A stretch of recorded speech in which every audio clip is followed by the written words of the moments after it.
तुम में से कितने जनों को ईमानदारी से बताना, बिल्कुल ईमानदारी से, वेक्टर आता है? 1 2 ऐसे हाथ उन दोनों की तरफ हाथ खड़ा करके जे मैडम ये क्या बात होती है? धप्पा आइस-पाइस चल रहा है। ये क्या होता है?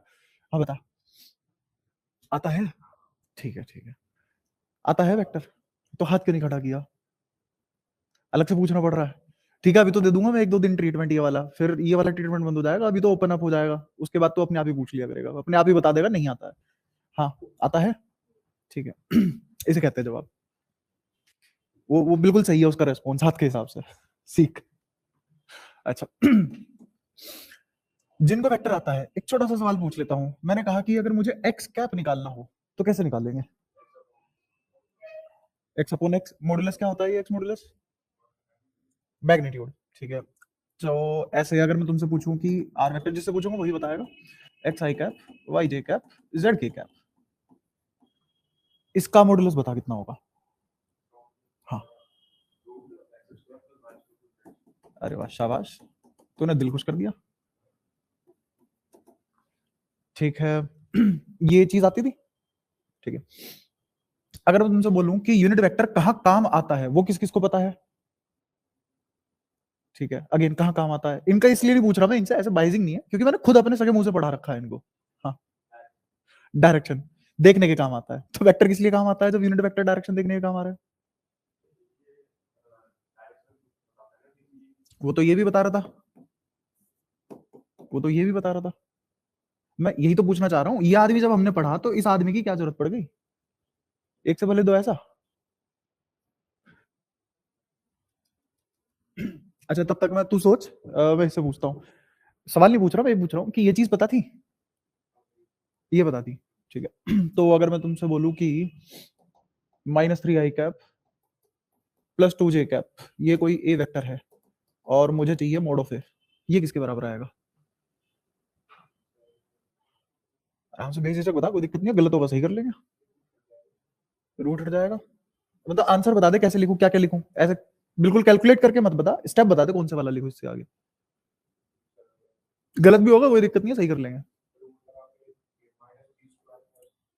-3 का होल स्क्वायर या ऐसे वाला -3 का स्क्वायर, कौन से वाला, ऊपर वाला नीचे वाला? ऊपर वाला, ठीक है। फिर +2 स्क्वायर। अच्छा, जब कभी भी हम किसी भी नेगेटिव नंबर का स्क्वायर करते हैं तो आज तक कभी भी नेगेटिव आया तो हम इसको लिखेंगे भी नहीं नेगेटिव, अपने को पता है, दिखाना थोड़ी ना है करके किसी को, है ना? तो हम सीधा सीधा इसका स्क्वायर करेंगे, और कभी भी किसी भी नेगेटिव नंबर का स्क्वायर आज तक कभी नेगेटिव नहीं आया तो पॉजिटिव ही आया, हम इसको चुपचाप लिख लेंगे 9+4 का, ठीक है। 9 और 4 13, √13 आ गया। और अगर इसी का मेरे को यूनिट वेक्टर निकालना हो तो कैसे करेंगे? हाँ, वो अपॉन वो, ठीक है। तो एक बार इसको भी तो सीखने दो। तो जैसे ए कैप लिखा मैंने, है ना? ए कैप का फॉर्मूला, जैसे इसने एक्स कैप का फॉर्मूला बताया, एक्स तीर अपॉन में मोड ऑफ एक्स। ये मोड ऑफ एक्स तेरे को देख निकालना आता है, भली बात ही, है ना, कोई डरने वाली बात नहीं है। एक्स खुद एक वेक्टर है, तो अगर मुझे ए कैप निकालना है तो पहले खुद ये वेक्टर लिखूंगा और उसी के नीचे क्या लगा दूंगा, इसका मोड। देखिए याद भी तो अपने पास है ही, -3 i cap plus 2 j cap, as it is copy कर दिया, सबसे आसान काम दुनिया का। और ये जो √13 आया था ये क्या था? मोड ऑफ ए। तो यही चीज तो आगे निकल गया, उसी वेक्टर को उसी के मैग्नीट्यूड से डिवाइड कर देना, उसी वेक्टर को उसी के मैग्नीट्यूड से डिवाइड कर देना इज यूनिट वेक्टर निकालना, ठीक है। यूनिट वेक्टर की कहानी खत्म हो गई। अच्छा, कभी भी कोई भी दो वेक्टर अगर मेरे को जोड़ने हो तो जोड़ने का तरीका क्या होता है किन्हीं भी दो वेक्टर को? जैसे मैंने कहा कि मेरे पास कोई दो वेक्टर है, एक वेक्टर लिखा मैंने आई कैप, दूसरा वेक्टर लिखा मैंने जे कैप, इन दोनों को जोड़ना है तो कैसे जोड़ेंगे? ऐड कर देंगे simply, A plus B I plus J, ठीक है। अच्छा, अगर मैंने कहा कि दो वेक्टर, अब ऐसे आई जे में गिवन नहीं है, एक वेक्टर है 15 न्यूटन का, मैग्नीट्यूड दिया है, एक वेक्टर है 20 न्यूटन का, दोनों के बीच एंगल है 60 डिग्री। थीटा क्या है दोनों के बीच का? एंगल। अब कैसे निकालेंगे इसको? एंगल 60 डिग्री है दोनों के बीच का। तो याद कर लेना, एक फॉर्मूला होता है, जिन जिनको नहीं पता, अगर मुझे रिजल्टेंट निकालना हो, रिजल्टेंट बोले तो ए वेक्टर प्लस बी वेक्टर। अब यहाँ पे दो चीजें अलग अलग निकालनी पड़ेगी। दो चीजें कैसे कैसे अलग निकालनी पड़ेगी? ये जो आर आएगा इसका मैग्नीट्यूड अलग निकलेगा, डायरेक्शन अलग निकलेगी, समझते रहना। ज्यादा तेज हो बता देना, और अगर तुम्हें लगे धीरे हो रहा है तो रिस्पॉन्स देना, थोड़ा तेज हो जाएंगे। अगेन क्लास तुम्हारे हिसाब से चलनी है, मेरे हिसाब से चल पड़ी तो फिर तुम पहले दिन ही गायब हो जाओगे, दिक्कत है उसमें। तो अभी शुरुआत में तुम्हारे हिसाब से चलाएंगे, फिर तुम्हारे साथ धोखा हो जाएगा, फिर मैं अपने हिसाब से चलाऊंगा, क्योंकि बढ़िया नंबर भी तो लाने हैं, वो तो मेरे हिसाब से ही आएंगे ना चल के, है ना। तो पूरे साल तुम्हारे हिसाब से नहीं चल सकते, शुरुआत में तुम्हारे हिसाब से चल सकते, ताकि तुम मेरे साथ एडजस्ट कर जाओ, ठीक है।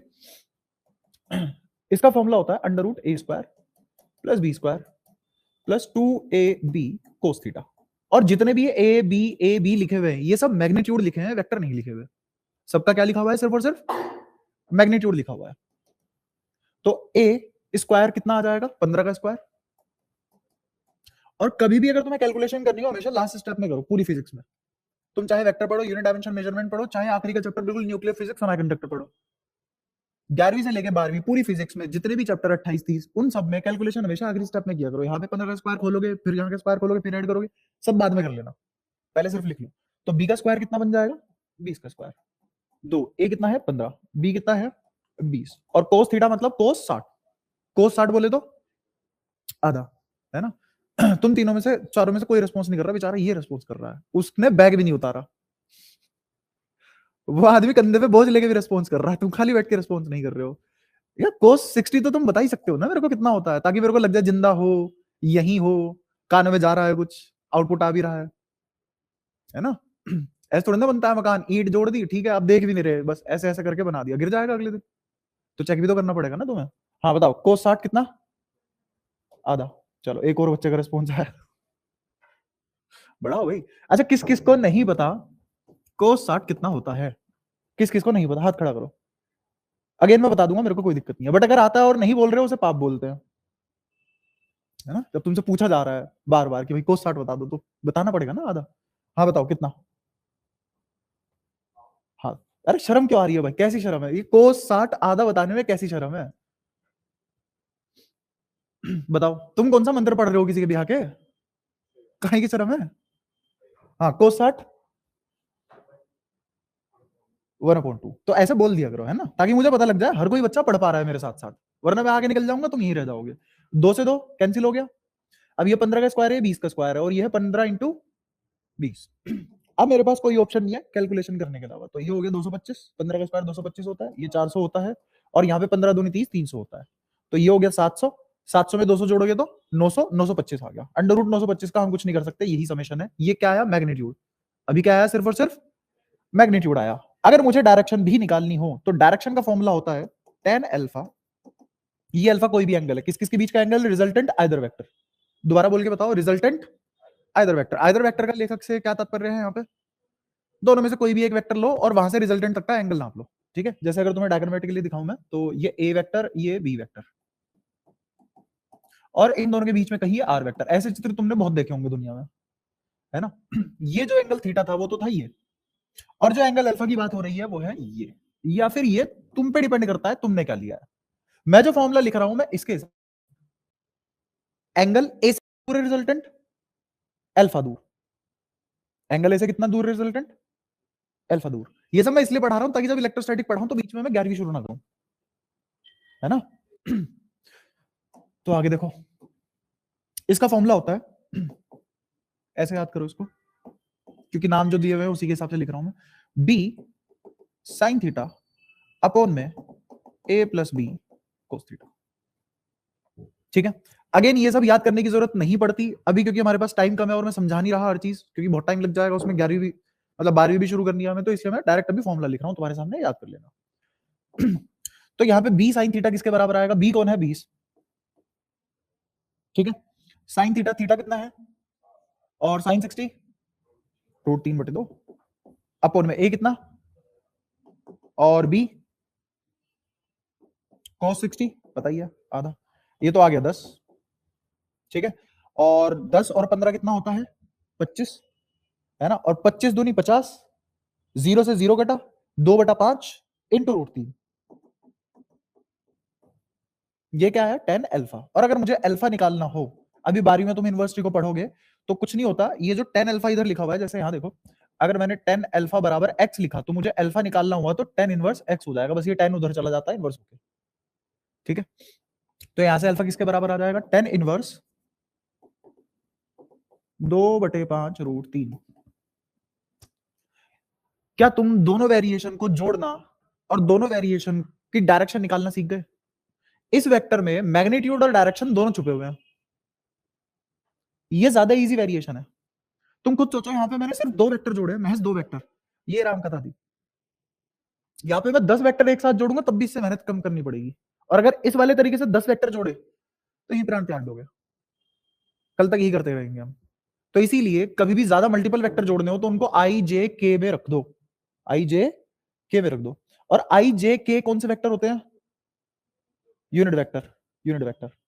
तो शायद तेरा थोड़ा थोड़ा वो जवाब मिला होगा तेरे को, यूनिट वेक्टर कितनी काम की चीज है। अगर मैं यूनिट वेक्टर में वेक्टर को रिप्रेजेंट कर लूं तो 10 वेक्टर एक साथ जोड़ दूंगा उंगलियों पे। ठीक है, बाकी फीलिंग वाली बातें तो इसमें 11वीं में ही होती है, अभी इतना टाइम नहीं है अगेन। तो जैसे मैं तुमसे बोलूं कि मैंने कहा A1 वेक्टर है 2i cap -3j cap +5k cap, A2 vector है i cap j cap -4k cap, और A3 वेक्टर है -5i cap +3j cap +3k cap. अगर तुमसे बोल दे कि इन तीनों को जोड़ दो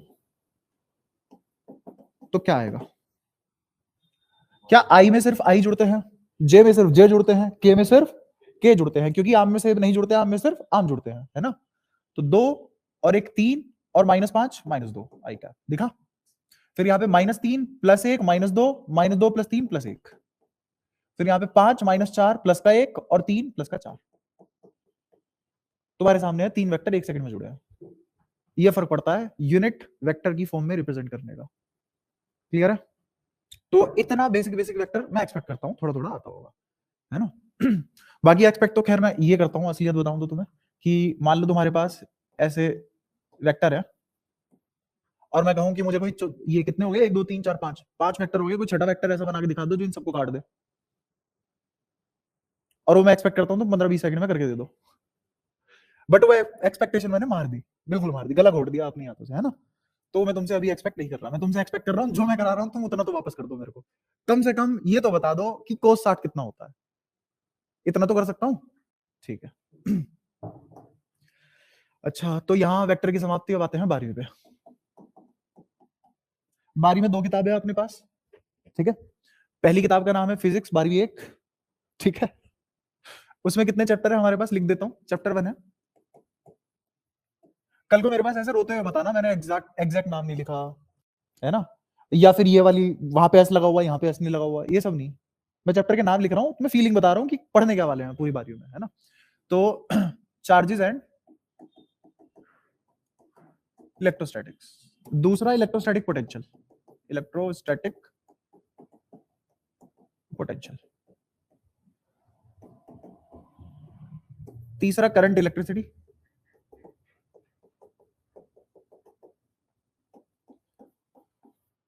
चौथा मूविंग चार्जेस, इसको तुम ऐसे भी लिख सकते हो चार्जेस एट रेस्ट, ये moving charges and magnetic effect. फिर magnetism and matter,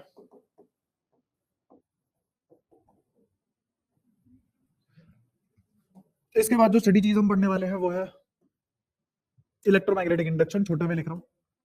electromagnetic induction तो पूरा चैप्टर पढ़ेंगे अपने आप याद हो जाएगी इसकी फॉर्म, इलेक्ट्रोमैग्नेटिक इंडक्शन। सातवां एसी ऑल्टरनेटिंग करंट, आठवां इलेक्ट्रोमैग्नेटिक वेव। ये होगी तुम्हारी पहली बुक खत्म, ठीक है। यहाँ पहली बुक समाप्त हो जाएगी।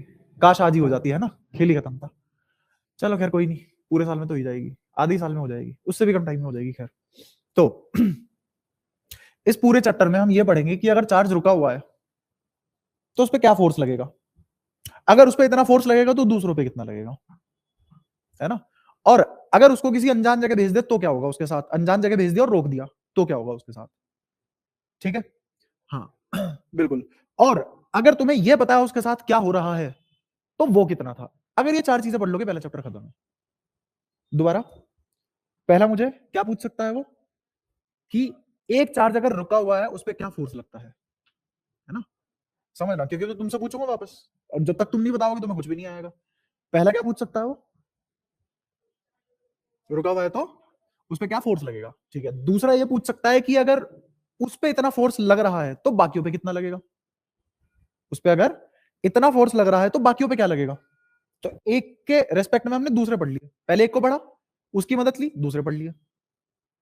ठीक है, फिर तीसरी चीज हम क्या पढ़ेंगे कि अगर उसको किसी अनजान जगह भेज दिया गया तो अब क्या होगा? चौथी, अनजान जगह में मुझे पता है क्या होने वाला है, तो वो कितना रहा होगा?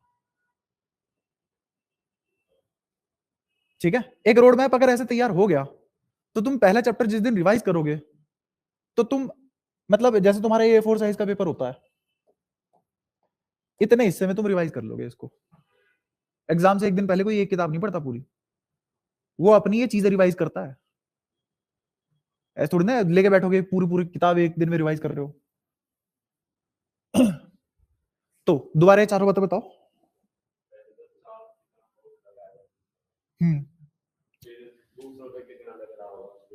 अगर ये चार्ज इतना फोर्स जनरेट कर सकता है या इस पे इतना फोर्स लग सकता है तो दूसरों पे क्या रहा होगा? दूसरों पे फोर्स क्या रहा होगा या दूसरे कितना लगा सकते हैं? हाँ जी।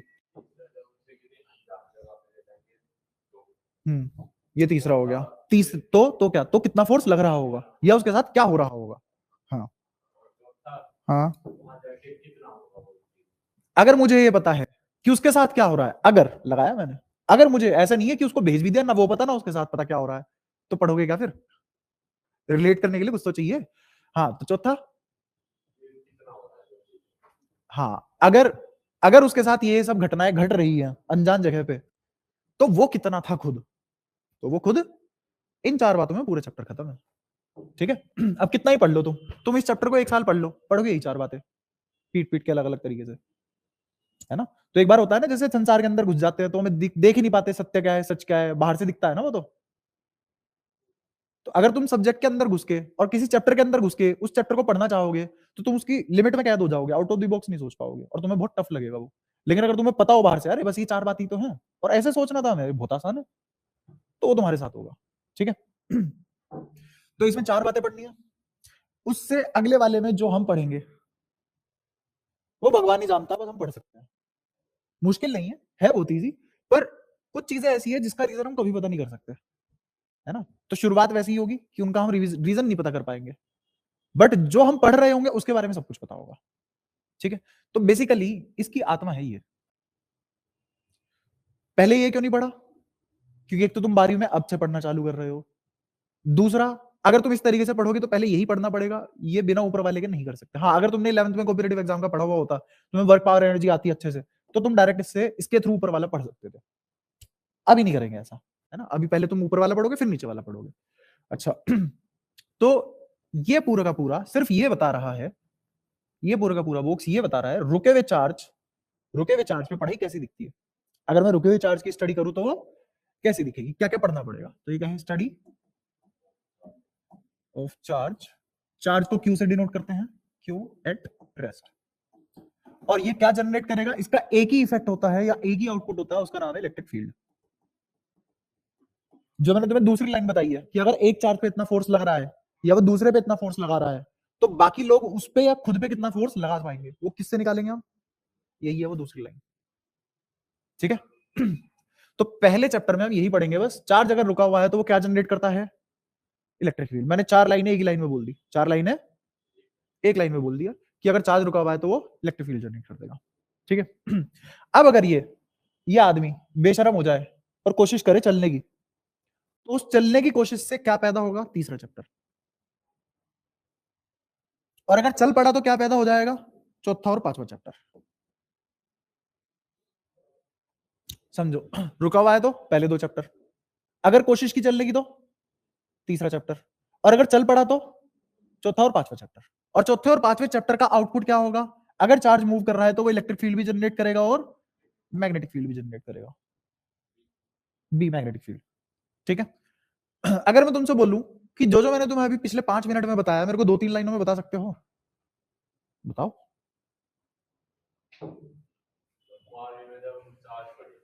हाँ, 12वीं में चार्ज पढ़ेंगे, पढ़ रहा है ठीक है, हाँ हाँ, और आउटपुट क्या होगा उसका? इलेक्ट्रिक फील्ड, बस बस इलेक्ट्रिक फील्ड, मैग्नेटिक नहीं, इलेक्ट्रिक फील्ड। हाँ, आगे। हाँ हाँ हाँ, मैग्नेटिक फील्ड भी पैदा करेगा और तुम्हारे 2 चैप्टर पैदा हो जाएंगे। ठीक है, अच्छा यहां तक हमने चार्ज पढ़ा है, यहां तक हमने चार्ज पढ़ा है। चार्ज एक मैटर है, चार्ज एक मैटर, किसी मास पे ही चार्ज होता होगा, किसी मास पे ही, मास ही नहीं है, मैटर ही नहीं है, चार्ज कहां से ले आओगे? मैं कह रहा हूं कुछ भी नहीं है और तुम कह रहे हो चार्ज है, ये क्या बात है? ऐसा नहीं होता। ये बात प्रॉपर्टी के नाम पे दोबारा पढ़ा दूंगा, पर बहुत जरूरी बात है, ये अभी समझ लो कि अगर कहीं मैटर ही एग्जिस्ट नहीं करता, मास ही एग्जिस्ट नहीं करता, तो वहां चार्ज भी एग्जिस्ट नहीं करेगा। पर अगर कहीं मास एग्जिस्ट कर रहा है तो जरूरी नहीं है वहां चार्ज भी एग्जिस्ट करे। समझ पा रहे हो मैं क्या बोल रहा हूं? जहां मैटर एग्जिस्ट कर रहा है जरूरी नहीं है चार्ज हो, लेकिन अगर चार्ज एग्जिस्ट कर गया तो पक्की बात है मैटर तो होगा ही होगा, किसी मैटर पे ही तो चार्ज एग्जिस्ट करेगा। ठीक है, ये वाली लाइन तू बता, क्या बोला मैंने अभी?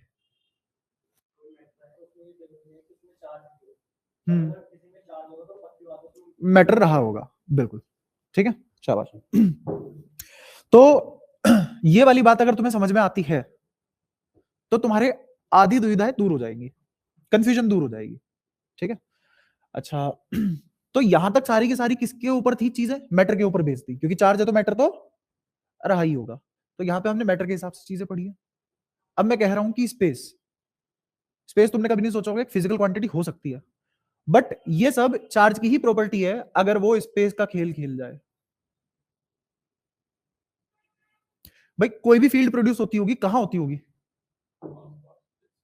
स्पेस में ही तो प्रोड्यूस होती है ना? तुमने कुछ कुछ ऐसे एक्सपेरिमेंट देखे होंगे कि हमने मैग्नेटिक पाउडर लिया, शीट पे बिछा दिया और इसके नीचे चुंबक लेके आए, तो ये जो मैग्नेटिक पाउडर है ऐसी शेप ले लेता है। हाँ 10वीं में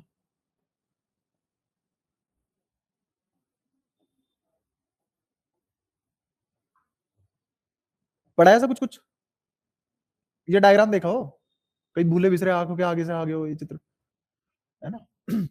तो ये जो पाउडर है मैग्नेट लाने से ये शेप ले लेगा।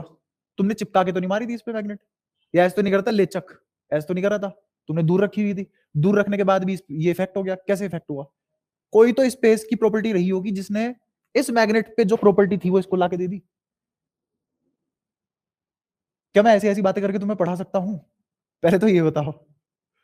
या एक लाइन बोलो एनसीईआरटी में जो लिखा है उसके हिसाब से सीधा क्वेश्चन तक पहुंच गए, एनसीईआरटी का क्वेश्चन कर लिया, अच्छा एग्जाम्पलर कर लिया, बात खत्म।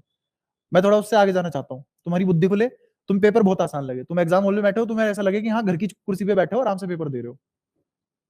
मैं वहां तक जाना चाह रहा हूँ। ठीक है तो दोबारा बताओ, क्या ऐसी ऐसी बातें कर सकता हूँ मैं जैसी अब कर रहा हूँ तुम्हारे साथ? कौन कौन कंफर्टेबल है हाथ खड़ा करना तुम्हारे हिसाब से? पक्का? नहीं भाई तुम तब से लग नहीं रहे, तब से ऐसे, ये इनको तो चलो मैं पहले से पढ़ा रहा हूँ, इन दोनों को, इन दोनों की तो मेरे को शक्ल का पता है। तुम दोनों मेरे को तीनों ऐसे एक्सप्रेशन दे रहे हो भाई साहब, ये बोर्ड अच्छा है, ये गायब क्यों नहीं हो रहा इधर से? है ना? तो ऐसे एक्सप्रेशन देना बेकार बात है। तो जनरली ये काम मास्टर करता है बच्चों के साथ जब बच्चा डाउट पूछता है। यहाँ थोड़ा उल्टा हो रहा है। चलो खैर, अब तो खैर चलन उसका है ना दीवार को पढ़ाने का, पर हम नहीं हुए इतने एडवांस। ठीक है, खैर तो मैंने फिर से अपनी बात बोल देता हूँ। ये मैग्नेट इसके पास लेके आया, इस पाउडर में ऐसा क्या हुआ कि इसने इस मैग्नेट को रिस्पॉन्ड किया? क्या बिना स्पेस के कर सकता था ये चीज? अब तुम बोलोगे हवा निकाल लो, अरे हवा स्पेस नहीं है, स्पेस इज स्पेस। वैक्यूम भी एक स्पेस होता है, वैक्यूम भी एक स्पेस होता है। जैसे तुमने कहा इस कमरे में वैक्यूम क्रिएट कर दिया, तो कोई तो वॉल्यूम होता होगा इसका, उस वॉल्यूम को ही क्या बोला गया? स्पेस। समझ पा रहे हो? तो स्पेस के पास कोई तो प्रॉपर्टी है जो इसकी प्रॉपर्टी इसके साथ एक्सचेंज करवा दे रहा है। वो सारी बातें तुम यहां पढ़ोगे। अभी मैटर के थ्रू चीजें पढ़ी है, फिर तुम स्पेस के थ्रू चीजें पढ़ोगे, उस मैटर का स्पेस में क्या इफेक्ट है वो पढ़ोगे, इस मैटर का स्पेस में क्या इफेक्ट है वो पढ़ोगे। ठीक है क्या? इलेक्ट्रिक फील्ड भी है, मैग्नेटिक फील्ड भी है, इन सब का इफेक्ट पढ़ेंगे हम। बेसिकली इलेक्ट्रोमैग्नेटिक फील्ड का इफेक्ट पढ़ेंगे, हाँ दोनों का मिला के, है ना? अच्छा अब ये जो इलेक्ट्रोमैग्नेटिक इंडक्शन है ये भी चलो हो गया। ये होने के बाद फिर हम आएंगे एसी पे। एसी तुम सब जानते हो, alternating current, alternating current. Transformer से जो तुम्हारे घर बिजली आ रही है या पावर हाउस से जो ट्रांसफार्मर तक आ रही है वो सारी की सारी बिजली कैसी है? अरे ऑल्टरनेटिंग करंट।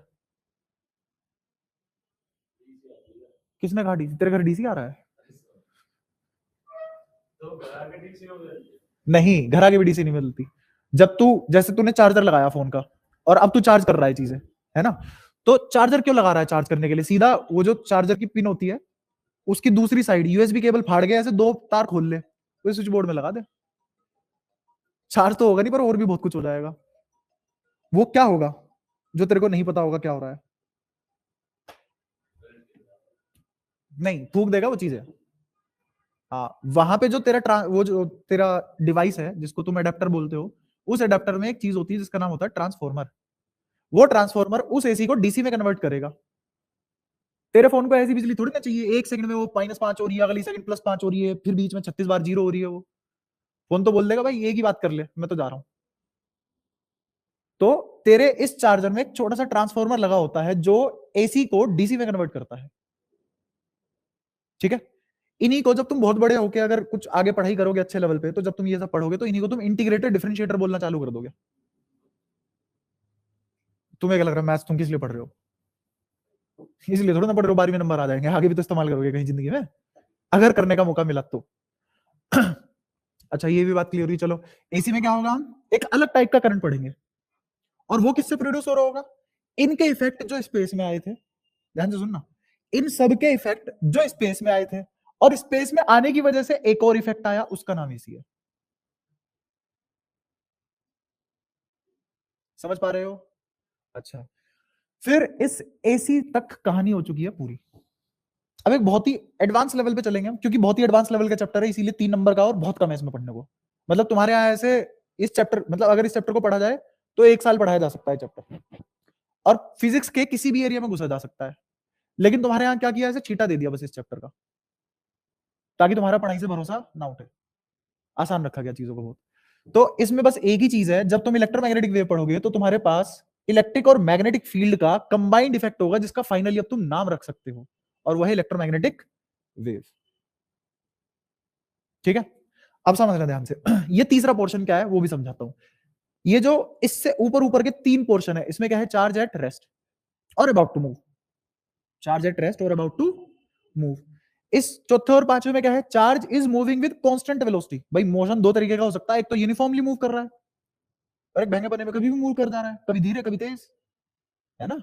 तो दो तरीके का मोशन हो सकता है। यहां पे मेरे चार्ज की वेलोसिटी क्या रहेगी, कांस्टेंट, मतलब कोई एक्सेलेरेशन नहीं होगी, एक्सेलेरेशन जीरो होगी। वेलोसिटी कांस्टेंट होने का मतलब एक्सेलेरेशन जीरो। ये बात किस किस को पता थी? नहीं? अच्छा, नहीं, ठीक है। तो अभी याद कर लो, बाकी फिर मैं तुम्हें कुछ कुछ बताऊंगा, ये बातें तुम्हें क्लियर होनी शुरू हो जाएगी। ठीक है? एक और मैं तुम्हें कड़वा सच बता देता हूं, क्योंकि मेरी आदत है ये सब करने की। तो कड़वा सच ये है कि अगर तुम्हारी 11वीं कमजोर रही है, तो मेरे को ना ईमानदारी से तुम्हारी ड्यूटी है बता के चलना तुम्हें क्या नहीं आ रहा है, क्या आ रहा है। क्योंकि अगर तुम बिना 11वीं के 12वीं पढ़ना चाहते हो, तो तुम सिस्टम का पागल बना रहे हो और फिर अपना पागल बना रहे हो। क्योंकि 11वीं जितनी अच्छी होगी 12वीं अपने आप उतनी अच्छी हो जाएगी, और 11वीं के कॉन्सेप्ट 12वीं में आते हैं। हाँ, मैं अलग बात है, तुम्हें रटवा के तुम्हारी गाड़ी निकलवा सकता हूँ, काम निकलवा सकता हूँ, नंबर तुम्हारे फिर भी पूरे में से पूरे आ सकते हैं, बट वो बहुत मुश्किल काम हो जाएगा। अगर तुम्हें 11वीं आती है तो वो काम बहुत आसान हो जाएगा, तुम्हें पूरे में से पूरे लाना एक बहुत बड़ा टास्क नहीं लगेगा, है ना? वरना तुम्हें बहुत सारी चीजें रटने को हो जाएगी। तो जहां जहां तुम्हें कोई चीज नहीं आती होगी मेरे को बता देना। जैसे अभी तुमने बताया कि अगर वेलोसिटी कांस्टेंट है तो एक्सेलेरेशन जीरो होगी, अगर तुम्हें ये नहीं पता तो मैं तुम्हें ऐसे प्लस करूंगा और 2 सेकंड में बता दूंगा वो चीज वहीं पे। ये तुम्हारी भला है। ठीक है? तो अगर तुम मेरे को थोड़ा थोड़ा बता पाओ कि वेलोसिटी होती क्या है, जैसे वेलोसिटी क्या होती है, जो तेरे को पता है वो बता, गलत भी चलेगा। स्पीड तो, चल स्पीड बता दे क्या होती है। हम्म। कोई नहीं, बेझिझक बोल, जो दिमाग में आ रहा है, सोच कर रहा है, बिना सोचे बोल दे। एक ऑब्जेक्ट चल रहा है तो स्पीड होगी, ठीक है? हाँ, तो बता क्या बता सकता है स्पीड के बारे में या वेलोसिटी के बारे में? हाँ, डिस्प्लेसमेंट टाइम फॉर्मूला, बिल्कुल। और स्पीड का डिस्टेंस अपॉन टाइम फॉर्मूला। अरे वाह, मजा आ गया। ठीक है, और आगे? अब बढ़िया है, कोई दिक्कत नहीं। आगे तो आगे और कुछ बता सकता हूँ, कंट्रीब्यूट कर सकता हूँ इस लाइन में। ठीक है, हाँ बता। नहीं, अभी बहंगा नहीं हुआ यार, मैं ऐसे मत कर। हाँ, बता। डिस्प्लेसमेंट अपॉन, और क्या कंट्रीब्यूट कर सकता है इस बात में? हम्म ये तो वेक्टर की प्रॉपर्टी हो गई, वेलोसिटी की नहीं। शाबाश। बहुत बढ़िया, बहुत बढ़िया। ठीक है, अभी मैं बिहेव मतलब ऐसा कर लेता हूँ कि हाँ ठीक है, मेरा पागल बन चुका है, मान लेता हूँ तेरी बात। अब है तो सही, गलत थोड़ी ना बोल सकता हूँ इस बात को। हाँ, तो बता। मतलब एक पार्टिकल कितने डिस्प्लेसमेंट कितने टाइम में कर रहा है? हाँ, एक यूनिट टाइम में कितनी कर रहा है, पता है तेरे को भी ये? ठीक है। इसको ऐसा समझो जैसे तुमसे भाड़ में जाए वेलोसिटी, जिससे जो पूछूंगा वो बताएगा, है ना? जैसे मैं तुझे एक इन्फॉर्मेशन दूंगा और तुझे आंसर करना है उसका, है ना? देखता कर पाएगा कि नहीं। मैंने कहा 6 घंटे में 120 किलोमीटर चल लिया। ये बात समझ में आती है? 6 घंटे में कोई आदमी 120 किलोमीटर चल लिया। 1 घंटे में कितना चलेगा? डिवाइड कर देंगे, किसको किससे? 20 को 6 से। क्या ऊपर आ रहे? ये मैंने गलती कर रखी है। हाँ, किलोमीटर। क्या ऊपर किलोमीटर नीचे आ रहे? इसको इससे काट दूं, 20 आ गया। ये 20 किलोमीटर पर आवर है क्या? स्पीड इतनी ही तेज चल रहा है वो। ठीक है, तो मैंने कुछ नहीं करा, बस टोटल अपॉन टोटल कर दिया। ऊपर क्या है? टोटल दूरी। नीचे क्या है? टोटल समय। और जो तुम्हारे पास अब यूनिटरी क्वांटिटी आएगी वही क्या हो जाएगी? अपनी स्पीड, वेलोसिटी, जो भी तुम इसे बोलना चाहो। अभी वेक्टर की कॉम्प्लेक्सिटी में नहीं जा रहे। इतना आसान था। तुमने मतलब सीखने की बात है, वो सोचने वाली बात है। तुम ऐसे मान के चल रहे थे स्पीड डिफाइन ही नहीं कर सकती है, बस एक यूनिट टाइम में कितना चल ले, खत्म बात। एक यूनिट टाइम में कितना चल ले, वो क्या है? अगर वो हर यूनिट टाइम में बराबर चले तो स्पीड, अगर हर यूनिट टाइम में वो बराबर चले तो स्पीड। क्या ये भी बात समझ में आती है? यहां तक सब मेरे साथ हो? ठीक है। अब आते हैं एक्सेलेरेशन पे। मैं कह रहा हूं कि वो 5 घंटे में अपनी स्पीड 30 किलोमीटर पर आवर बढ़ा देता है। 5 घंटे में अपनी स्पीड 30 किलोमीटर पर आवर बढ़ा देता है। तो तुम में से कितने लोग बता सकते हैं 1 घंटे में कितनी स्पीड बढ़ा देगा? 6 किलोमीटर पर आवर 1 घंटे में बढ़ा देगा। बढ़ा देगा। तो 2 घंटे में कितनी बढ़ा देगा?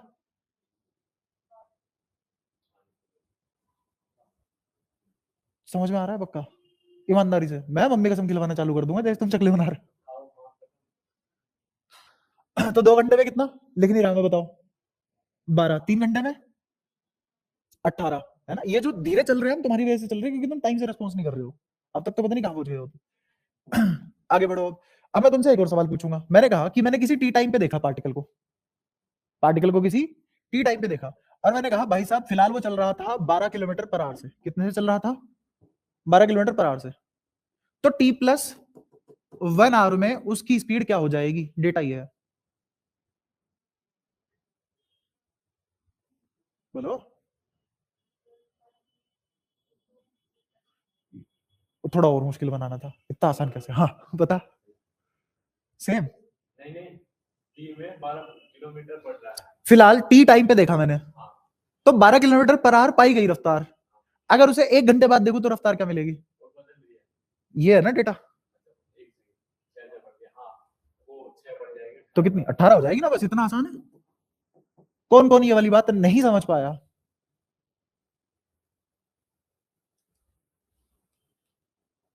और कौन कौन समझ गया? तू बता दिक्कत कहां आ रही है? चल ऐसा कर लेते हैं।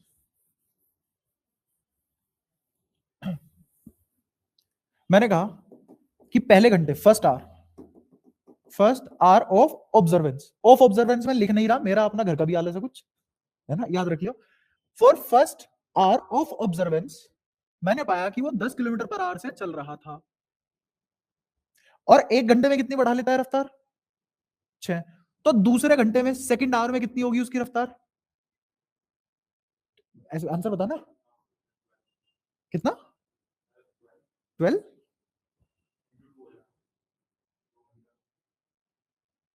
पहले आवर तो इतनी पाई गई, पहले आवर इतनी पाई गई, पहले आवर इतनी।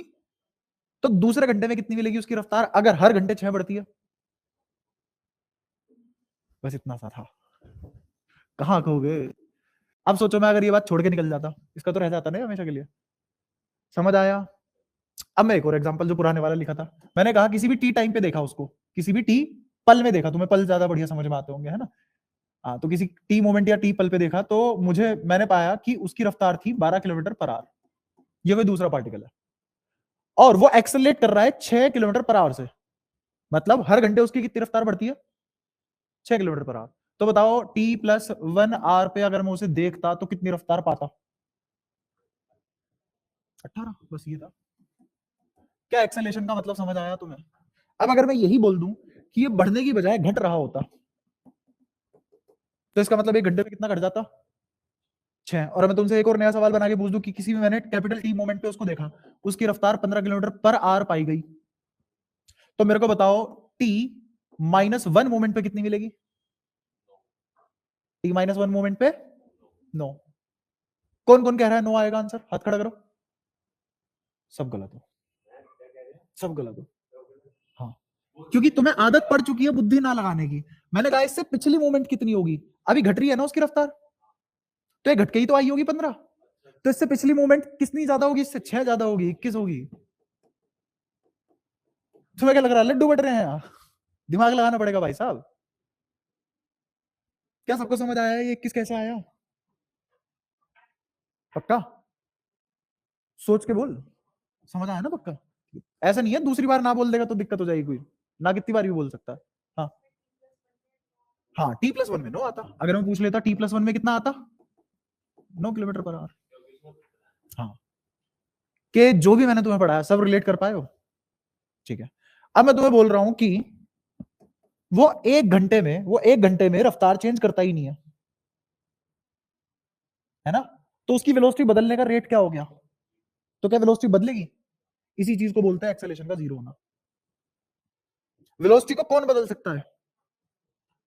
एक क्वांटिटी है ना जिसका हम नाम रखा हुआ है एक्सेलेरेशन, और वो एक्सेलेरेशन है क्या? एक यूनिट टाइम में वेलोसिटी कितनी बढ़ती है या कितनी घटती है? बात क्लियर है? तो अगर मैं बोल दूं कि वो क्वांटिटी ही मिसिंग है, ना वेलोसिटी घटती ना बढ़ती, तो कांस्टेंट होगी, तो कौन जीरो हो गया? एक्सेलेरेशन जीरो हो गई ना। बात समझ पाए? और अगर एक्सेलेरेशन होती तो रफ्तार बढ़ भी सकती थी और कम भी हो सकती थी। अब आ जाओ इधर। अब क्या समझ पाए हो कि चार्ज अगर कांस्टेंट वेलोसिटी से दौड़ रहा है, इसका मतलब चार्ज एक्सेलरेट नहीं कर रहा, तो acceleration of charge is zero. इतनी सी बात थी बस। ठीक है। दोबारा देखो, ऊपर के 3 चैप्टर कहां के हैं? चार्ज एट रेस्ट, मूव ही नहीं कर रहा, चुप बैठा है। उससे अगले वाले 2 दौड़ तो रहा है चार्ज पर कांस्टेंट रफ्तार से, मतलब कोई एक्सेलरेशन नहीं है। और ये क्या है? Field effect. ये क्या है? फील्ड कह रहा हूं, स्पेस इफेक्ट। ये 2 चैप्टर क्या बताएंगे? जो तुमने अब तक पढ़ लिया उनका स्पेस में क्या इफेक्ट होता है, जो अब तक पढ़ लिया उनका स्पेस में क्या इफेक्ट होता है। अच्छा, फिर ये जो 8वां चैप्टर है इसमें क्या पढ़ने वाले हैं कि अगर एक्सेलरेट भी कर जाए चार्ज, अगर चार्ज एक्सेलरेट भी कर जाए तो अब यहां पे चार्ज क्या करेगा? एक्सेलरेट करेगा। एक्सेलरेट करने का मतलब अब वेलोसिटी कांस्टेंट नहीं है, अब वेलोसिटी बढ़ भी सकती है और घट भी सकती है। तो एक और इफेक्ट पैदा होगा स्पेस में ही, जिसका नाम होगा इलेक्ट्रोमैग्नेटिक वेव। क्लियर है ये सारी बातें? इसको हम देखेंगे कि ये तो पैदा हो गए, ये पैदा होने के बाद अगर चार्ज ऑसिलेट भी कर जाए, वेलोसिटी वेरी कर जाए, तो ये दोनों पैदा होने के बाद दौड़ेंगे भी, ये दोनों। फील्ड दौड़ेगा, मतलब स्पेस दौड़ जाएगा खुद अपने आप में। ठीक है। तो अगर रिलेट करके हम पढ़ना चाहे और चीजों को प्रैक्टिकली से थोड़ा थोड़ा रिलेट करें, फिजिक्स बहुत ज्यादा इंटरेस्टिंग है। मतलब ऐसा है, बहुत ही ज्यादा क्यूरियोसिटी है समाज में, वैसे वाली नहीं कि आंटी के घर क्या हुआ, अंकल के घर क्या, वो वाली नहीं। मतलब क्या होता दुनिया में अगर ऐसा होता, वैसे वाली क्यूरियोसिटी। तो बहुत सारी सोल्व हो जाती है इसमें। तो यहाँ अपनी पहली किताब खत्म हो जाएगी, यहाँ अपनी। और अगर तुमने थोड़ा सा 11वीं अच्छे से पढ़ा हो या तुमने ऑब्जर्व किया हो, तो हम 11वीं में कैसे शुरुआत करते हैं? हम शुरुआत करते हैं, पहले हम पढ़ेंगे ट्रांसलेटरी मोशन, उससे भी पहले हम पढ़ते हैं रेस्ट। पहले हमने रेस्ट पढ़ा था, जिन्होंने मेरे से पढ़ रखी है वो जानते होंगे। तुम दोनों रिलेट करना। पहले हमने रेस्ट पढ़ा था 11वीं में। दूसरा हमने क्या पढ़ा था? तीसरा ट्रांसलेटरी में कौन कौन आता है? Linear, curvy linear. ठीक है। तीसरा हमने क्या पढ़ा था? रोटेशन, है ना, रोटेशनल मोशन। चौथा हमने क्या पढ़ा था? ऑसिलेशन। इन्हीं की वेरिएशन, इन्हीं की वेरिएशन। अगर इनकी वेरिएशन पढ़ूं तो वो क्या आ जाएगा? ऑसिलेशन, है ना। अब ऐसे ही सिमिलरली हम देख 11वीं में क्या कर रहे हैं। 11वीं में रेस्ट, ठीक है। अब चार्ज भी तो देख ट्रांसलेटरी मोशन कर सकता है, अगेन कांस्टेंट वेलोसिटी और नॉन कांस्टेंट वेलोसिटी के साथ, ठीक है। फिर चार्ज रोटेशन भी तो कर सकता है। चार्ज का एक गुच्छा है, मान ले एक बॉडी है, अर्थ है, अर्थ एक चार्ज बॉडी है, चार्ज होगा कुछ ना कुछ तो होगा इस पे। तो अर्थ पे जो भी चार्ज है, और अगर अर्थ रोटेट कर रही है तो चार्ज के इफेक्ट आएंगे, है ना। जैसे एक एग्जांपल तो मैं ही दे सकता हूं, अगर तुम पोल्स पे जाओ, अर्थ के दो पोल्स है ना, एक नॉर्थर्न और एक साउदर्न पोल, तो वहां पे जाने के बाद तुम देखते हो आसमान रंग बिरंगा दिखने लग जाता है। हाँ, ऑरा लाइट्स। हाँ, स्पेलिंग बहुत गंदी है उसकी, पर नाम प्रोनाउंसिएशन वही है। बाकी तुम अरोरा अरोड़ा जो तुम बोलना चाहो चलेगा, तुम्हें मेरे को स्पेलिंग और प्रोनाउंसिएशन से मतलब नहीं है, तुम क्या सीख रहे हो उससे मतलब है। अच्छा तो वो क्यों दिखती है? अर्थ का कोई मैग्नेटिक फील्ड है, सन से चार्ज आ रहे हैं, परपेंडिकुलरली एंटर करते हैं, घूमने लग जाते हैं और डी एक्साइटेशन में आ जाते हैं, एक्साइटेड स्टेट से डी एक्साइटेड स्टेट में, तो फोटोन एमिट करते हैं पर्टिकुलर इलेक्ट्रोमैग्नेटिक वेव के।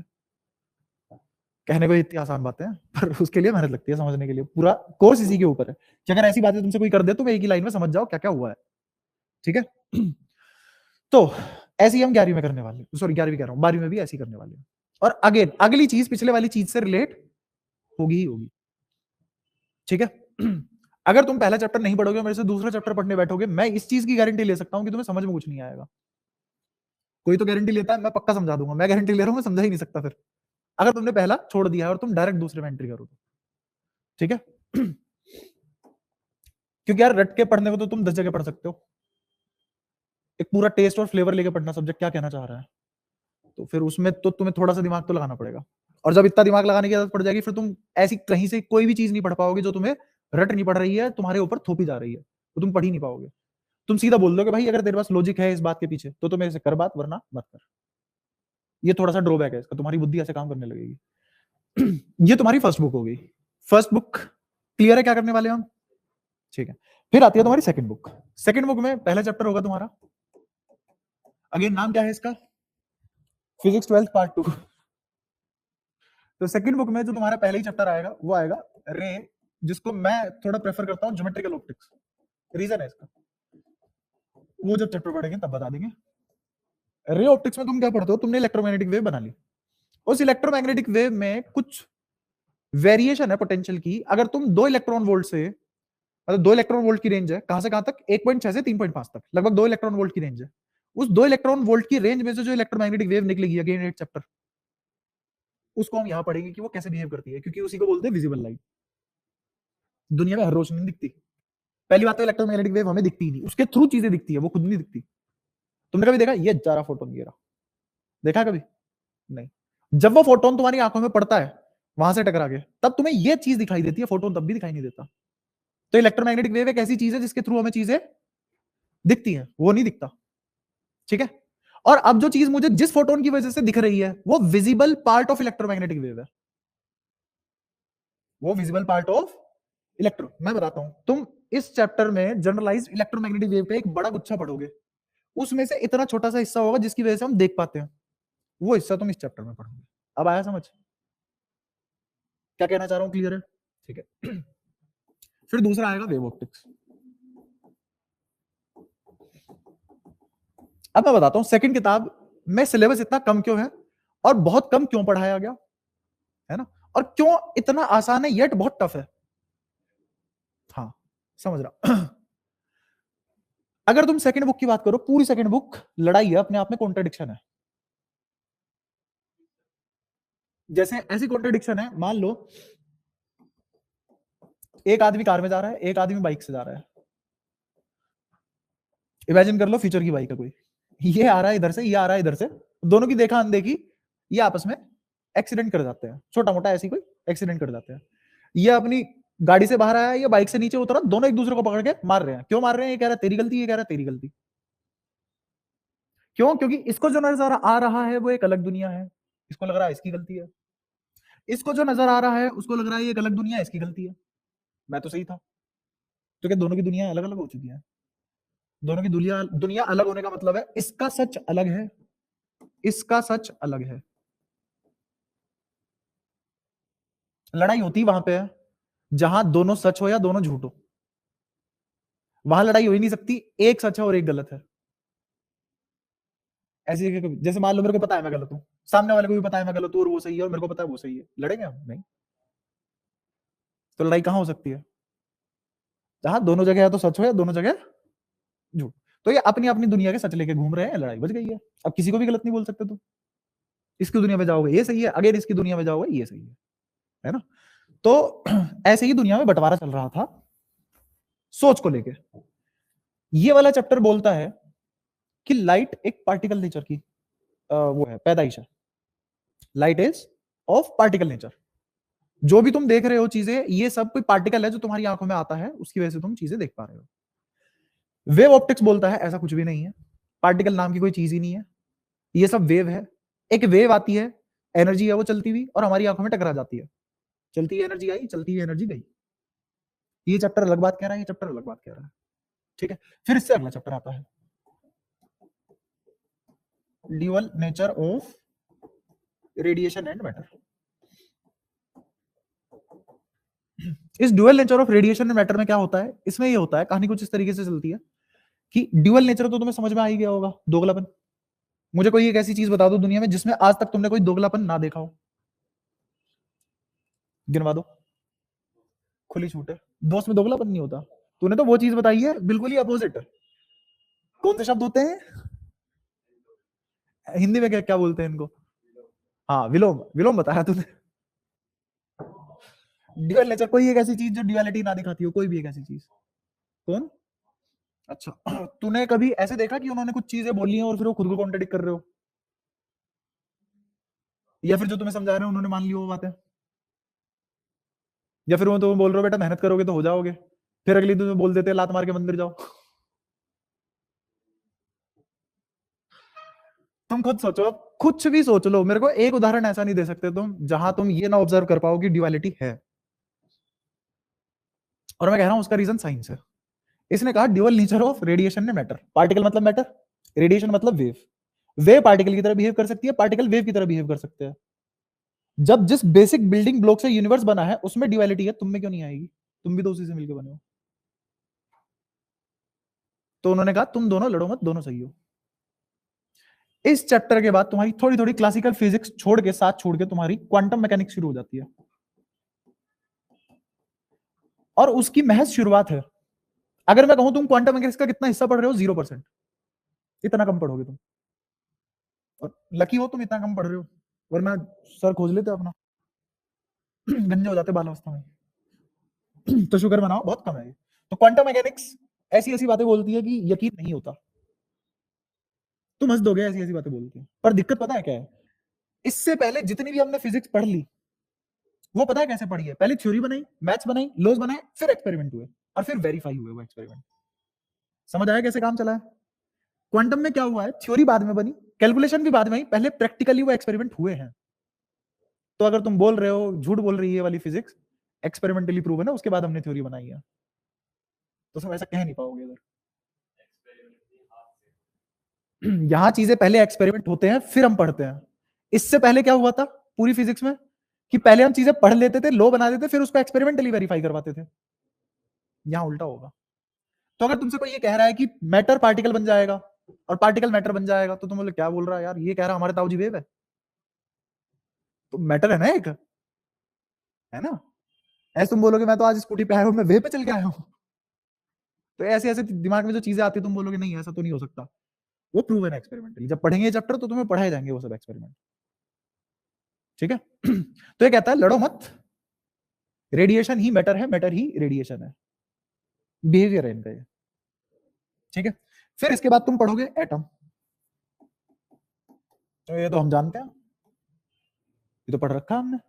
जब इस चैप्टर में आओगे तब पता लगेगा कि तुमने जो पढ़ रखा है, पहली बात तो उसे पढ़ाई नहीं बोलते, और इसे पढ़ने के बाद तुम्हें यह पता लग जाएगा एटम तुम पढ़ ही नहीं पाओगे कभी। हाँ, 12वीं में अच्छे नंबर ले आओगे इसको पढ़ के जितना है, लेकिन तुम जिस हिसाब से इसको पढ़ोगे तो तुम ये चीज सीख पाओगे, कुछ चीजें ऐसी रहेगी जिंदगी में कि इंसान आखिरी तक भी जिए, यूनिवर्स के खात्मे तक भी जिए, तो भी वो बहुत सारी बातें पता नहीं कर पाएगा वहां तक भी, कितना भी पढ़ ले। हाँ, एटम से तुम्हें ये सीखने को मिलेगा। हाँ। तो बहुत सारी बातें होंगी एटम्स में भी, पर हाँ ये छोटे छोटे चैप्टर है सारे, ये भी बहुत छोटा है, ये भी बहुत छोटा है, ये भी बहुत छोटा है, ऐसे करके मतलब ये तीनों चैप्टर 9 नंबर के हैं कुल मिला के, 3-3 नंबर के होते हैं। फिर एक और चैप्टर है जिसका नाम है न्यूक्लियाई, एटम का ही पार्ट है। न्यूक्लियाई सबको थोड़ा थोड़ा बताइए ना, एटम के बीचों बीच एक लोहा टाइप कुछ होता है, लोहा टाइप जो भी तुम समझते हो उसे आज तक, है ना। तो फिर न्यूक्लियाई पढ़ेंगे। न्यूक्लियाई पढ़ने के बाद बिल्कुल आखिरी चैप्टर पे आ जाओगे फिर तुम, जिसका नाम है सेमीकंडक्टर। सेमीकंडक्टर बहुत ही प्रैक्टिकल चीज है। दुनिया में हमारी सारी चीजें सेमीकंडक्टर पे ही चलती है, कंडक्टर और इंसुलेटर पे नहीं चलती। असलियत में जो भी डिवाइसेस बनती है वो सब सेमीकंडक्टर को यूज करके बनती है। तो तुम्हें थोड़ा बहुत शुरुआती फेज का तो पढ़ना ही पड़ेगा। तुम कोई सी भी इंजीनियरिंग करोगे, जैसे मान लो सिविल नहीं, तुम इलेक्ट्रॉनिक्स करोगे, पावर इलेक्ट्रॉनिक्स करोगे, इलेक्ट्रिकल इंजीनियरिंग करोगे, सर्किटरी करोगे, उन सब में सेमीकंडक्टर ही बनाओगे तुम एट द एंड, या फिर इसी के बारे में सबसे ज्यादा पढ़ रहे होंगे, क्योंकि सारी की सारी इलेक्ट्रॉनिक डिवाइस इसी पे काम करती है। आज से नहीं, बहुत पहले से। ठीक है, जो तुम्हारा कंप्यूटर है, फोन है, वो सब किस पे बने हुए हैं? सेमीकंडक्टर पे। दुनिया का हर ट्रांजिस्टर, कोई भी इलेक्ट्रॉनिक डिवाइस बिना ट्रांजिस्टर के तो काम नहीं कर सकती। तो सारे के सारे ट्रांजिस्टर इसी से ही मिलके बने होते हैं, सेमीकंडक्टर से ही। ठीक है, तो ये सब है 12वीं के पास। अगर तुम ये सब कर लोगे तो 12वीं खत्म हो जाएगी। ठीक है, तो आज तुम्हें ये पता लगा कि 12वीं में है क्या पढ़ने को। ये सारी बातें 12वीं में पढ़ने को है। ठीक है, जहां जहां 11वीं आएगी वो तुम मेरे को खुद बताओगे, ये वाला पार्ट हमें नहीं आता, तो मैं तुम्हें वहां समझाऊंगा। जैसे ये वाली चीज आज क्या तुम्हें समझ आई है, तो ऐसे ही मैं समझा दूंगा जहां जहां 11वीं का जो जो पोर्शन आएगा। ठीक है, तो अब मेरे को बताओ तुम, जैसे मैंने आज पढ़ाया थोड़ा प्रैक्टिकलिटी से रिलेट करके, उल्टी सीधी बातें करके, वो उल्टी सीधी बातें तुम्हें आज पहली बार सुन रहे हो इसलिए लग रही होंगी। बाकी अगर इस तरीके से पढ़े तो मजा बहुत आएगा, तुम बोर नहीं होगे, ये गारंटी है। बट उसमें मेहनत भी नहीं है, तुम्हारी मेहनत कम ही लगेगी, और बच्चों से कम समय में तुम बहुत ज्यादा कर पा रहे होंगे, बट तुम्हें बुद्धि चलानी पड़ेगी। एक होता है ठीक है हम 5 घंटे ना काम कर लेंगे, पर बुद्धि चलाने को मत बोलो। एक होता है भाई 5 घंटे काम नहीं कर सकता, मेरे को 1 ही घंटे काम करना है, पर वो 1 घंटा चाहे मेरी बुद्धि को बिल्कुल थका दो, पर मैं तैयार हूँ। तो तुम कौन से वाले रीजन में लाए करना पसंद करोगे? मेरे को दोनों तरीके से, दोनों क्या, मेरे को हर तरीके से पढ़ाना आता है। मेरा काम है तुम्हें समझाने का, मैं तुम्हें समझा दूंगा, नहीं भी समझा पाया तुम्हारा पागल बना दूंगा, तुम्हें समझ में आ चुका है उस स्टेट में डाल दूंगा, तुम्हें पता भी नहीं लगेगा। तो मेरा काम है तुम्हें सेटिस्फाई करने का कि हाँ तुम्हें समझ आ चुका है, वो मेरा काम है, वो मैं कर लूंगा। हाँ, वो मैं कर लूंगा, मेरे को सब आता है। तो अब तुम बताओ किस तरीके से पढ़ना चाहते हो। पहले वाला कि हाँ दिमाग पूरा झंझोड़ना है, कम टाइम है हमारे पास, पर कम टाइम में मेहनत ज्यादा करनी है, अकल लगानी पड़ेगी। या तुम्हारे पास टाइम खुला है, दुनिया का सारा समय तुम्हारे पास है, तुम्हें बस मजदूरी टाइप पढ़नी है, नंबर आ जाए, ज्यादा दिमाग नहीं लगाना। कौन से वाला, पहला या दूसरा? पहले तुम्हारा तो पता है मेरे को, पहला तभी ठीक है, वरना कब के छोड़ के जा नहीं चुके होते अभी तक। हाँ तुम तीनों बताओ। पहला पक्का ठीक है ना? देख सोचना पड़ेगा, ये जो आज मैंने उल्टी सीधी बातें करी है बहुत, और आगे बहुत ज्यादा हुआ करेंगी ये। हाँ, एक टाइम ऐसा आ जाएगा इनकी फिर आदत पड़ जाती है, लत भी होती है। जैसे होता है ना कि मैथ्स होती है, क्वेश्चन होते चले जाए अगर मैथ्स के, तो फिर ऐसा लगता है यही पढ़ो बस। तो एक होता है ना कि चस्का लग गया, मुंह लग गई मैथ्स। तो ऐसी ऐसी वाली बातें फिर इन्हीं बातों के थ्रू पढ़ना पसंद करोगे तुम, फिर आगे तुम, या तो तुम्हें खुद पढ़ना पड़ेगा, और या फिर तुम्हें कोई ऐसे पढ़ाएगा तभी सेटिस्फाई हो पाओगे। हाँ तू बता, पहला या दूसरा? कैसे भी? अरे कोई तो ओपिनियन होगा, या बिल्कुल ओपिनियन है ही नहीं, खत्म है, कोई ओपिनियन नहीं है, आ चुका बिल्कुल इस स्टेज पे कि ये सब मोह माया है। जो चले, ये ले आया तो पढ़ भी लिया, नहीं लाता पढ़े रहते, कोई दिक्कत। हाँ तू बता, फर्स्ट वाला या सेकंड वाला? पक्का ना? ठीक है, तो 4 तो हो गए पहले वाले। दे दे, ये क्या तमीजी है, तू डरता तो नहीं है ना इससे? हाँ ठीक है, कुछ भरोसा नहीं है भाई, अगर तू उसे दोस्त कह रहा और वो कह भी नहीं पा रहा मेरा दोस्त नहीं है, तो पक्की बात है वो डरा के बैठा रखा है तूने। तो हम पहले चैप्टर की शुरुआत करेंगे। पहले चैप्टर में हम सबसे पहले चार्ज की एक डेफिनेशन लिख लेंगे, झूठी सी, और फिर उसके बाद सब कुछ पढ़ लेंगे, है ना। चार्ज क्या होता है? चार्ज वो है जो इलेक्ट्रोमैग्नेटिक इन्फ्लुएंस पैदा करता है, जनरेट इलेक्ट्रोमैग्नेटिक। को ईएम लिखो चलेगा, मैं तुम्हें चैप्टर के नोट्स अलग से दे दिया करूंगा, है ना, जिसमें डेफिनेशन बोर्ड एग्जाम में लिखना कैसे है, डिराइव कैसे करनी है चीजें, एक लिखने का तरीका होगा उसमें, समझाऊंगा यहाँ पे, लिखने का तरीका उसमें हो जाएगा। ठीक है, और जब मैं तुम्हारे टेस्ट लूंगा तो तुम्हारे को साथ साथ बताता रहूंगा कि तुमने ऐसे नहीं ऐसे लिखना चाहिए था, इस तरीके से नहीं इस तरीके से लिखना चाहिए था, तो लिखने की प्रैक्टिस तुम्हारी हो जाएगी, उसकी टेंशन मत लो। मेन मुद्दा है क्लास में समझ में आए चीजें, और तुम अप्लाई कर पाओ प्रैक्टिकल वर्ल्ड में उसको, या फिर जो भी तुम्हारे पास न्यूमेरिकल आए न्यूमेरिकल में अप्लाई कर पाओ, क्योंकि एट द एंड तुम्हें करने क्वेश्चन नहीं है पेपर में, वहां पे ऐसा तो है नहीं ऐसे लिखने को आएगा बताओ मास्टर ने क्या पढ़ा है, वहां पे क्या पूछेगा क्वेश्चन, उसका आंसर करना आना चाहिए। तो क्लास में हम वही सीखेंगे। तो जनरेट्स इलेक्ट्रोमैग्नेटिक प्रॉपर्टीज, चार्ज एक ऐसी चीज है जो इलेक्ट्रोमैग्नेटिक प्रॉपर्टीज जनरेट करती है। ठीक है, और इलेक्ट्रोमैग्नेटिक प्रॉपर्टीज क्या होती है? जो चार्ज बनाती है। ठीक है, इसको छोड़ दो, इतना ही याद रखो जितना पढ़ा दिया है, इससे ज्यादा हम पढ़ नहीं पाएंगे इसमें। ठीक है, बाकी अब जो भी सब कुछ होगा सब पढ़ लेंगे हम, आगे सब कुछ पढ़ लेंगे। अब सुनना छोटी छोटी चीजें, जैसे अगर मैं तुमसे छोटा सा सवाल पूछूं जितना अभी तक पढ़ाया हुआ है, अगर मैंने कहा इस चार्ज के पास वेलोसिटी 0 है, तो बताओ क्या होगा यहाँ पे? कौन सा चैप्टर पढ़ने वाले हो? पहला दूसरा नाम बता दो। इलेक्ट्रोस्टैटिक्स, दोनों चैप्टर आ गए इसमें। ठीक है, अगर मैंने कहा कि चार्ज कांस्टेंट वेलोसिटी से दौड़ रहा है, तो कौन सा?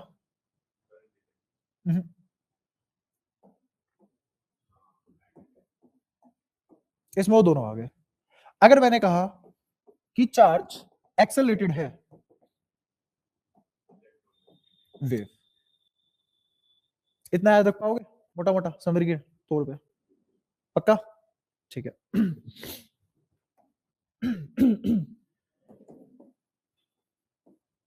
चार्ज दो तरीके का होता है, एक इलेक्ट्रॉनिक, एक प्रोटॉनिक। प्रोटॉनिक को बोलते हैं पॉजिटिव, इलेक्ट्रॉनिक को बोलते हैं नेगेटिव, और ये सिर्फ और सिर्फ एक कन्वेंशन है। ऐसा नहीं कि भगवान आया, कुदरत ने कहा कि ठीक है इसको नेगेटिव बोलेंगे इसको पॉजिटिव बोलेंगे, उसके लिए तो शब्द एग्जिस्ट भी नहीं करते। ये हमने अपने पढ़ने की सहूलियत के अनुसार बनाया, कन्वेंशन है। जैसे हम इसको क्या बोलते हैं, इस डायरेक्शन को क्या बोलते हैं, मेरे हिसाब से बताना। नहीं चलो अपने हिसाब से बताओ, है ना, तुम्हारी ओरिएंटेशन ले लेते हैं। बताओ इस डायरेक्शन को क्या बोलोगे? राइट। और इसको किसने बताया? अरे हम हाथ ने बताया, जब तू पैदा हुआ तो तेरा हाथ बोल पड़ा था ऐसे। गजब। तो ठीक है, ये तो बड़ी दिक्कत वाली बात होगी। तेरा मुंह बंद रहेगा, तेरा हाथ बोल रहा होगा, मैं किसको डांटूंगा? जिन में रखा करो। हाँ। तो ये किसने बताया तुम्हें कि ये राइट है, ये चीज राइट होती है? मेरे हिसाब से बता रहा हूं मैं, ये चीज राइट होती है, ये चीज लेफ्ट होती है, किसने बताया? हमने ही तो बताया। और जिसको नहीं पता थी ये चीज, उसने खुद से बनाई होगी ना। ऐसा तो है नहीं भगवान आया तब वत्स इसे बोलेगी सीधा, ऐसा कुछ भी हमने बनाया। जो चीज हम बनाते हैं, जो चीज हम बनाते हैं किसी दूसरी चीज को समझने के लिए, उसे बोलते हैं कन्वेंशन। आया समझ? जो चीज हम खुद बनाते हैं किसी दूसरी चीज को समझने के लिए, वो क्या है? और तुम एक टाइम पे पाओगे सब कुछ कन्वेंशन ही था दुनिया में, सच कुछ भी नहीं था। सब कुछ क्या था? कन्वेंशन, है ना। जैसे एक और कन्वेंशन, तुमने किसी भी ऑब्जेक्ट की एक्सेलेरेशन निकाल ली, और अब तुम ये बता सकते हो कि ये 3 घंटे बाद इसकी वेलोसिटी ये होगी और पोजीशन ये होगी। क्या तुमने उसकी पोजीशन निकाल ली कि वो है कहां? तुमने ये निकाल लिया कि वो कितनी रफ्तार से जा रहा था। ये सारी इंफॉर्मेशन तुम्हारे पास है कहां? जब तुम्हारे पास 3 घंटे पहले की एक्सेलेरेशन थी। समझ पा रहे हो क्या कहना चाह रहा हूं? तो तुम कैसे बता पा रहे हो, तुम कैसे श्योर हो कि हाँ 3 घंटे बाद उसके साथ ये हो रहा होगा? तुम तो फ्यूचर बता गए, तुमने समझा उस चीज को। हाँ, तुमने समझा। कैसे समझा? तुमने कुछ फिजिकल क्वांटिटी डिफाइन की, पोजीशन, टाइम, वेलोसिटी, एक्सेलेरेशन की, और फिर तुम उनको यूज करके उसी के बारे में बता रहे हो। तो तुमने जो चीजें खुद बनाई हैं उन्हीं को प्रोसेस करके खुद ही समझ रहे हो वो अगले मोमेंट में कहां होगा। तो तुमने एक मैच करी है ना, वो मैच क्या है? इस कुदरत को जो होने वाला है उसको समझने का तरीका। तो तुमने कन्वेंशन बना ली जिसका नाम मैथ्स है। पूरी मैथ्स एक कन्वेंशन है अपने आप में। ऐसे थोड़ी ना भगवान आया था उसने प्लस साइन दिया था। समझे थोड़ा थोड़ा? तो अभी तो तुम इतना समझ जाओ कि ये कन्वेंशन है, ऐसे कोई बहुत ठोस चीज नहीं है, एक पढ़ने का तरीका है। जैसे नंबर लाइन में हमने बोल दिया इधर वाले कौन है पॉजिटिव, इधर वाले कौन है नेगेटिव। अगर मैंने इधर नेगेटिव और इधर पॉजिटिव बोल दिया, मेरा हाथ काट देगा कोई?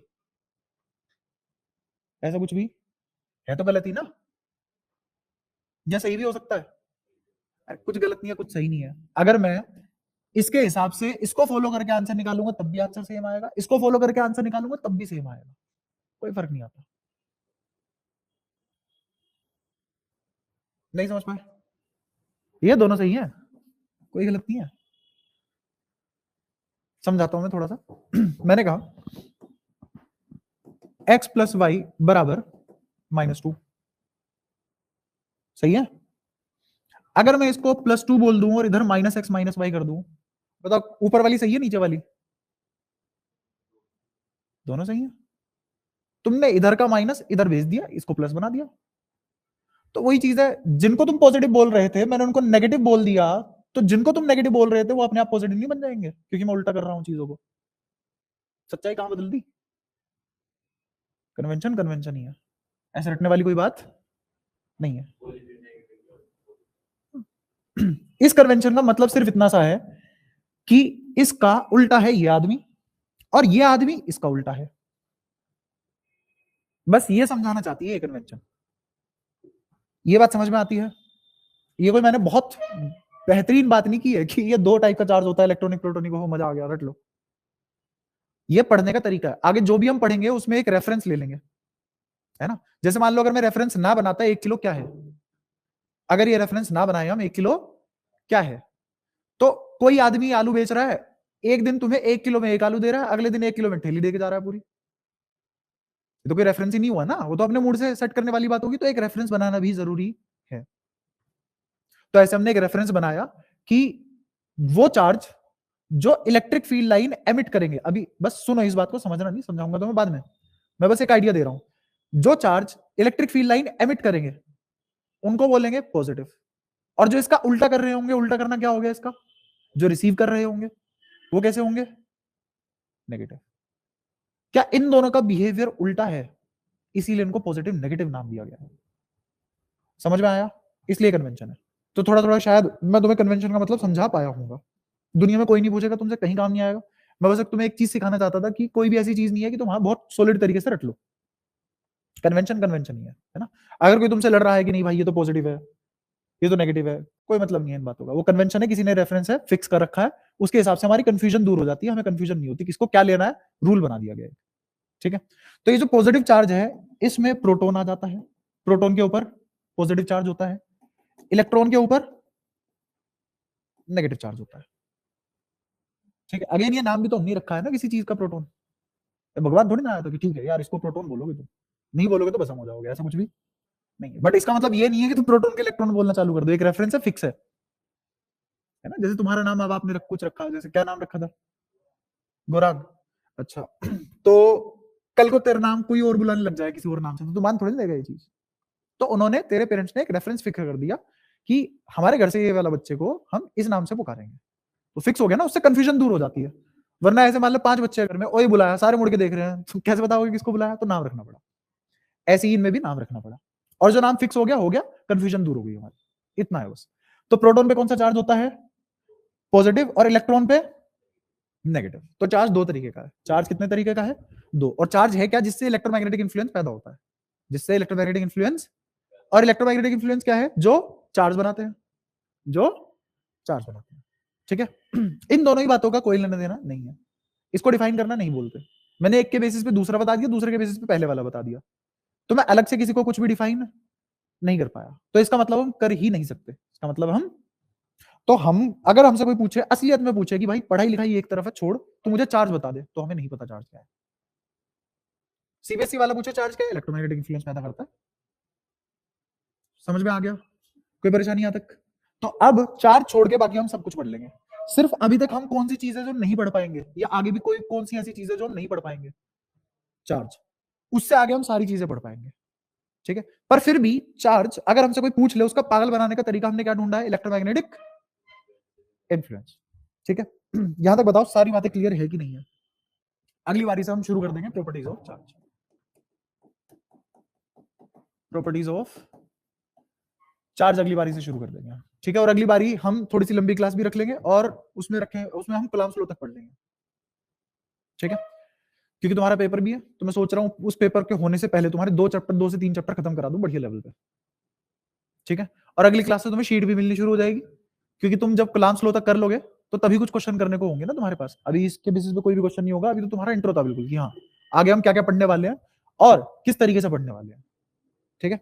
उसके आगे से तुम्हें हर क्लास की एक शीट मिलनी शुरू हो जाएगी, और वो शीट तुम करके लाओगे, तुम्हारा फर्ज बनता है। नहीं करके लाओगे तो तुम्हें बहुत दुख दिया जाएगा। मुझे कैसे पता, क्योंकि मैं ही होऊंगा वो इंसान जो तुम्हें दुख देगा। ठीक है। बाकी आज तुम एंजॉय करो, जितना पढ़ा है उतना पढ़ लेना ध्यान से, और अगली क्लास में पिछली क्लास का पढ़ के आओगे। अगर तुम आज की क्लास का अगली क्लास में नहीं पढ़ने आए, पढ़ के आए, और फिर मैंने तुम्हें पढ़ाना शुरू किया, क्योंकि मैं तो टाइम टू टाइम अपनी स्पीड बढ़ाता रहूंगा। आज तो हमने कुछ भी नहीं पढ़ा, 0 पढ़ा है, और अगली क्लास में हम आज से बहुत ज्यादा पढ़ेंगे, उससे अगली क्लास में उससे भी बहुत ज्यादा पढ़ेंगे। तो ऐसे धीरे धीरे ग्रेजुअली स्पीड ग्रो करेंगे, क्योंकि सिलेबस टाइम से पहले खत्म करेंगे तभी 2-3 बार रिवाइज हो पाएगा।